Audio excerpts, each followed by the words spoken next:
บัดนี่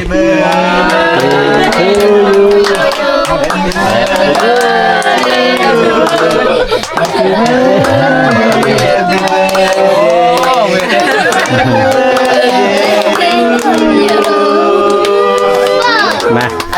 ขอมุกขอบใจเนาะตอนนี้มันก็ขอมุกขอบใจทั้งเบาเจ็บเนาะเบาตูนเด้อแล้วก็เบาโกพี่น้องเอ้ยเนาะมุกติดเบาฟันนะเนาะว่าทั้งทีมงานก็เตือนว่าหักแพงเบานุ่มพี่น้องเอ้ยเนาะสิเซอร์ไพรส์แบบนี้โอ้ขอมุกขอบใจทั้งตั้งใจได้คอยตั้งใจได้นี่ขอมุกขอบใจถ้ามิดกับเบาโกวางแผนว่าสิเฮ็ดอยู่เฮือนเจ้าก็เลยคิดเห็นพวกน้องๆนี่เพราะว่าน้องๆของนี่ซาลี่เห็นเขายังน้อยๆหั่นน่ะคิดว่าบางครั้งบ่ได้มีโอกาสได้กินเค้กหั่นน่ะบ่คือทางในเมืองหั่นเด้บางทีมันเกิดลูกก็ซื้อให้มันเกิดเอื้อยก็ซื้อให้นะบางทีส่วนน้อยได้จะได้กระเทินมา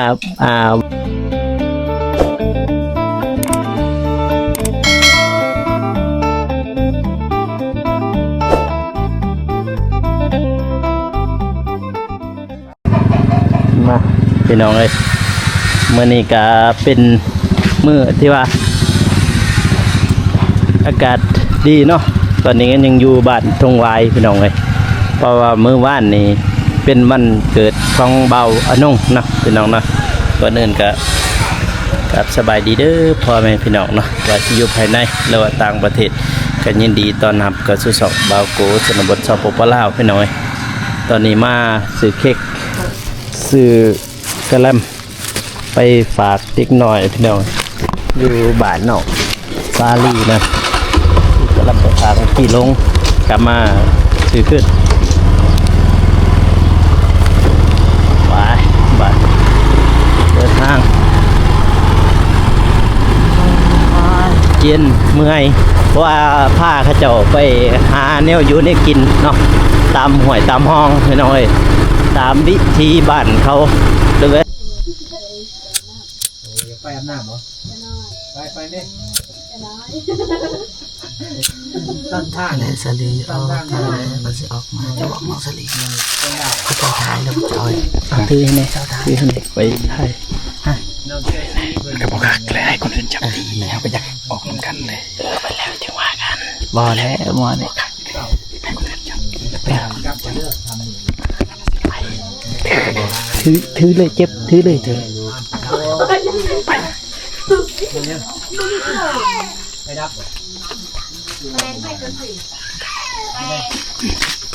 ใจเย็นมากันเลยมาบาดนี่ถอดก่อนมาบาดนี่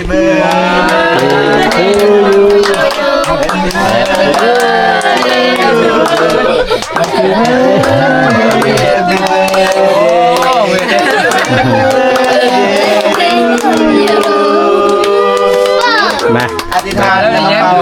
อธิษฐานแล้วดีเอาอีกสักเยอะตกใจวะตกใจหรือไม่เนี่ยหรอมันจะไปอาบน้ำไม่ใช่อธิษฐานแล้วก็เป่าโอ้ขอบใจอะไรเด้อไฟสื่อน้ำการทีมงานเฮาสามโอ้ขอบใจอะไรเด้อเป็นยังไงเนาะน้ำตาไหลวะน้ำตาไหลแล้ววะน้ำตาสิไหลพี่น้องกองไอ้อนงเลยพี่อยู่นี่เอาอธิษฐานแล้วก็เป่าโดยขอมุกขอบใจเนาะตอนนี้มันก็ขอมุกขอบใจทั้งเบาเจ็บเนาะเบาตูนเด้อแล้วก็เบาโกพี่น้องเอ้ยเนาะมุกติดเบาฟันนะเนาะว่าทั้งทีมงานก็เตือนว่าหักแพงเบานุ่มพี่น้องเอ้ยเนาะก็ขอให้ทั้งเบาเจ็บเบาตูนเบาโกเนาะจงมีแต่ความสุขความเจริญเด้อปรารถนาสิ่งใดขอให้ได้สิ่งนั้นความเจ็บจะได้ความไข้จะมีคอยหันให้มีคอยลำให้ด้วยเด้อขอให้มีคนหักคนหอมเรื่อยๆไปเนาะหักแพงกันแบบนี้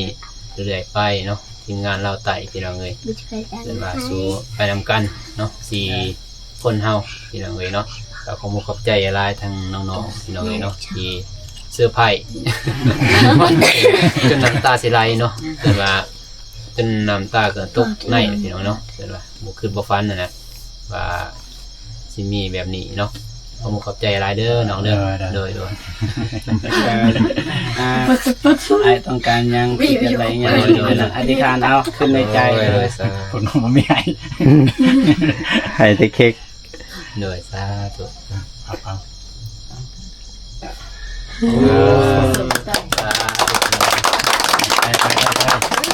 สดแต่ผู้เสีย จะมีว่าสิไปเฮ็ดอยู่บ้านพุ่นได้ จ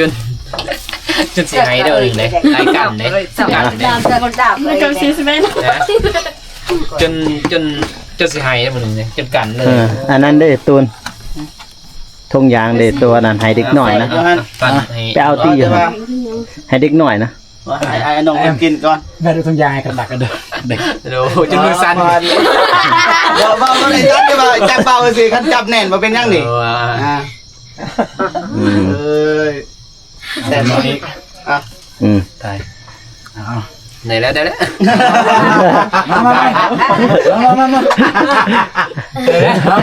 ไอ้น้องง่ายแล้วอันนี้ยูทูบเบอร์เตียน้ำตา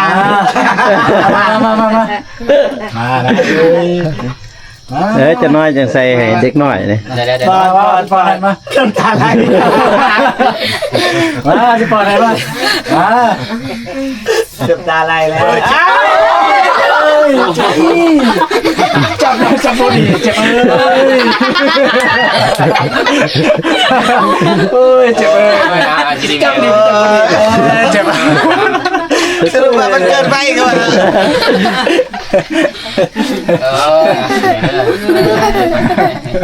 โอ้ยอยู่ดีพี่แหง จะมีว่าสิซื้อไปเฮ็ดอยู่พุ่นเลยคิดเห็นเด็กน้อยเยอะแต่นี่ลายนี่ มูขอบใจลายเด้อ พอดีเบาโคไปถ่ายอยู่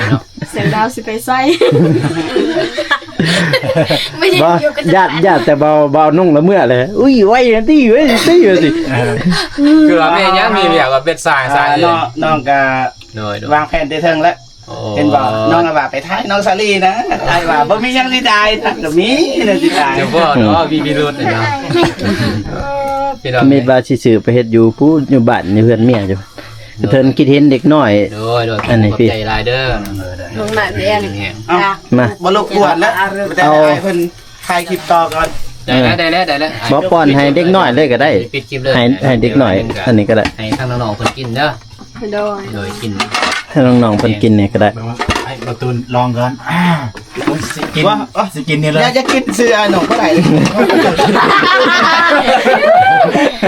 ญาติเด้อเนาะ บ่มันก็ได้หนูคันบ่กินบ่ได้เลย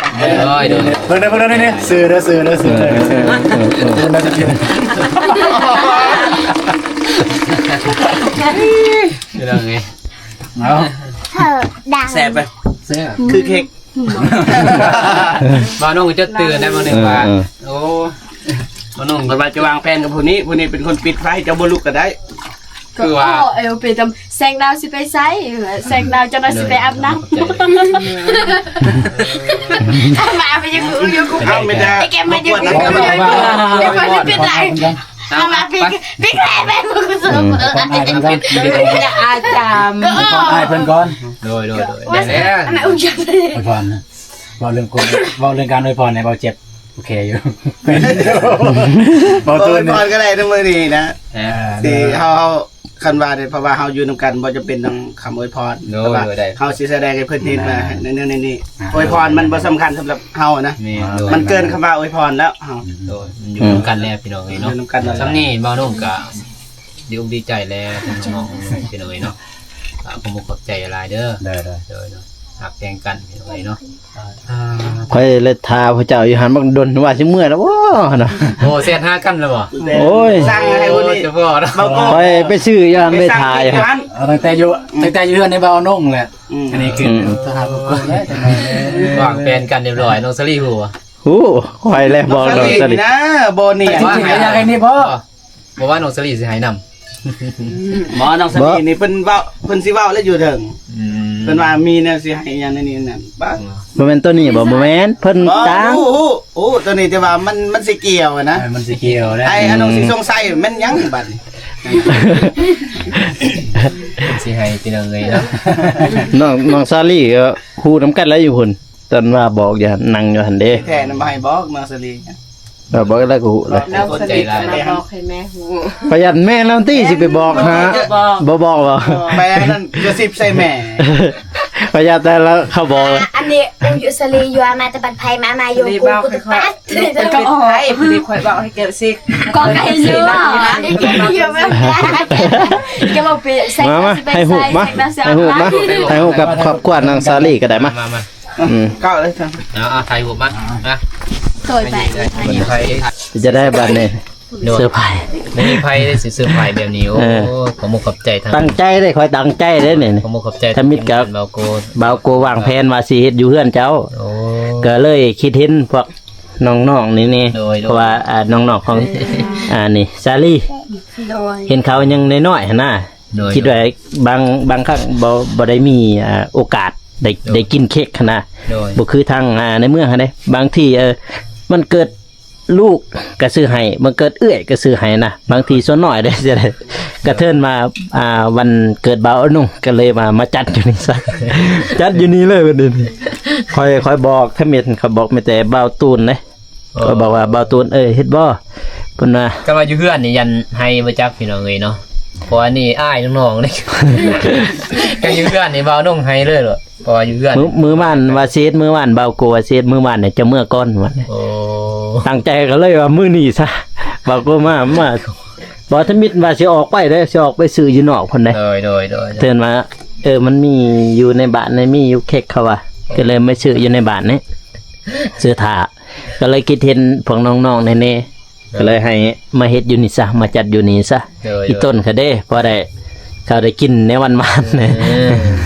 มาเขานอนไม่น้อย เอาไปกินแม่กินแม่ กินเลยบ่เป็นหยังหรอก ตักให้น้อง ตักแล้ว ตักให้น้องไว้ อืม ตักให้น้องเพิ่นเบิ่งกันน้ำลายไหลอยู่พี่น้องนี่เนาะคุณครับเขานอนจังได๋ กินตอนนี้เลยบ่เป็นหยังหรอก กินหวานบ่ได้เบาตูนเพิ่นสิป้อนเบาเจ็บป้อนเด็กน้อยเนาะอ้ายพี่น้อง พอคิดเห็นเด็กน้อยเด้พวกเด็กน้อยนี่ เอากินแม่กินลู ก็ กกิน เตือนว่าเอามา เอาบวงเด้เอาบวงแม่เฒ่า เอาบวง แม่แม่เฒ่าติ อืม เอาใส่นั่นถ้วยได้มีบ่ถ้วย ว่าสิซื้อแตะก่อนใหญ่แล้วมันมีแตะก่อนสำนี้ดิก็เลยซื้อก่อนสำนี้ก็ได้ โอ้ยเนี่ยได้ก็ได้เอาน้องเนาะพี่น้อง มาสิเฮ็ดอยู่พุ่นหั่น ย่านดึกอีกย่านหานเค้กเขาปิดอยู่พุ่นจำเช้าเมื่อแต่นี่ก็เลยว่าจัดอยู่นี่ ได้นี่ยันเมียของทาอยู่นี่ เห็นเราโทรมาอยู่กิน เพราะว่า เราโทรมาอยู่เด้ บอกเพิ่นได้นี่พี่น้องนี่เนาะเพิ่นก็ของทากันได้อยู่พุ่นเพราะว่าสิใส่จักบ่จักก็ยาม ไปเดี๋ยวเฮากลับได้บัดนี้ให้พวกน้องๆเพิ่นสืบต่อเลยโดย เอ้ยกลับเด้อ โดยเอาอืม กินไป กินบัดนี้นี่ กลับ ก็เป็นยังดอก โดย ไป ไม่เลยแบบ ก่อนเด้อน้องเด้อ มือตื้อๆเลยเด้อโดยกลับก่อนเด้อบัดนี้เด้อ ก็อากาศยาบอกมึงโดยแบบมึงใส่ เกือบเฮาบัดนี้ไป ใส่ได้โดยถ้วยเด้ เจ๊ขอบอก ที่ฮักหนูบ่นี่ที่ฮักบ่โกบ่ บ่แม่นติคือเจ้าบ่หนู บ่ตูนดิ แม่นบ่ไป มื้อนี้สิได้มาใหม่เด้อ มื้ออื่นได้มาใหม่ ขอขอบใจหลาย คือเดี๋ยวก็ได้อ่านขายนะ มา โอ้ยยังบ่รู้อีก อะไรอยู่ทุกคน พี่น้องเอ้ยก็เสื้อร์ไผ่เบาอันนุ่งเรียบร้อยพี่น้องเอ้ยเพราะว่าตั้งใจตั้งแต่มือว่านพี่น้องเอ้ยเบากูตั้งใจว่าอยากซื้อเค้กให้เพิ่นเนาะว่าสิเฮ็ดอยู่เฮือนน้องเดิมเนาะมือว่านนี่ก็เลยว่าบ่ทันพี่น้องเอ้ยเพิ่นก็กลับไปก่อนเบากูก็กลับน้ำหลังพี่น้องเนาะกลับน้ำหลังก็เลยบ่ได้พอกัน ก็เลยว่ามาเฮ็ดมื้อนี้ซะอยู่เฮือนน้องเดิมนี่คิดเห็นน้องๆของน้องเดิมหั่นแน่คิดเห็นเขาเจ้ายังเป็ดน้องซาลี่เห็นเด็กหน่อยอยู่นี่ก็เลยมาจัดอยู่นี่เลยซะพี่น้องเนาะเป็นจะได้โอเคป่ะพี่น้องคลิปนี้ก็บ่าวกูก็สิจบไปเพียงเท่านี้เนาะพี่น้องเนาะก็อย่าลืมฝากกดไลค์กดติดตามเนาะเพื่อเป็นกำลังใจให้บ่าวกูเด้อพ่อแม่พี่น้องเอ้ยสำหรับคลิปนี้ก็กล่าวคำว่าสบายดีพี่น้องแล้วเจอกันอีพีหน้าเนาะบ๊ายบาย